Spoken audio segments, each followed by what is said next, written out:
अस्सलामुअलैकुम। Shaheen master institute की तरफ से मैं उम्मे आयशा आपकी खिदमत में हाजिर हूँ नए सबक के साथ। आइए सबक का आगाज़ करते हैं। आऊज़ु बिल्लाहि मिनश शैतानिर रजीम, बिस्मिल्लाहिर रहमानिर रहीम।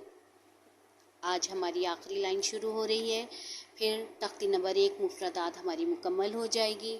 फिर इसकी एक दफ़ा हम दोहराई करेंगे और उसके बाद इंशाल्लाह हम तख्ती नंबर 2 मुरक्कबात पर आ जाएंगे।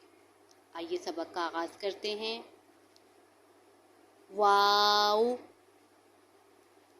हा, हमज़ा, या।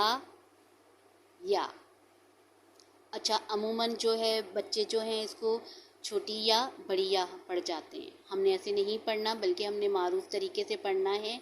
इसे भी हम पढ़ेंगे या, इसे भी हम पढ़ेंगे या।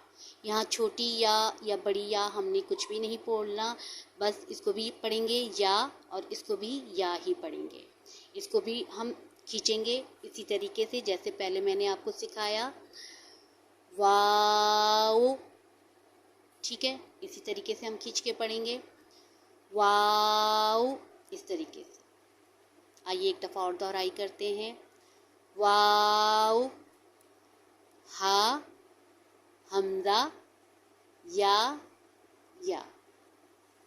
आज हमारी तख्ती नंबर 1 मुफरदात मुकम्मल हो गई है अल्हम्दुलिल्लाह। इसकी हम अगले सबक में हम इसको दोहराई करेंगे और आपको मैं ख़ास तौर पर जो बच्चे हैं उनको पहचान हुई है या नहीं उसका मैं आपको तरीका बताऊंगी कि वो हम कैसे जांच करेंगे कि आया बच्चों को याद हुआ है या नहीं, लफ्ज़ों की पहचान हुई है या नहीं। वो हम अगली वीडियो में आपसे शेयर करेंगे कि उसका तरीका क्या है जांच करने का। नई वीडियो के साथ फिर मैं आपकी खिदमत में हाजिर होंगी। तब तक के लिए इजाज़त। सब्सक्राइब और लाइक लाजमी कीजिए। जज़ाकल्लाह। अस्सलामु अलैकुम।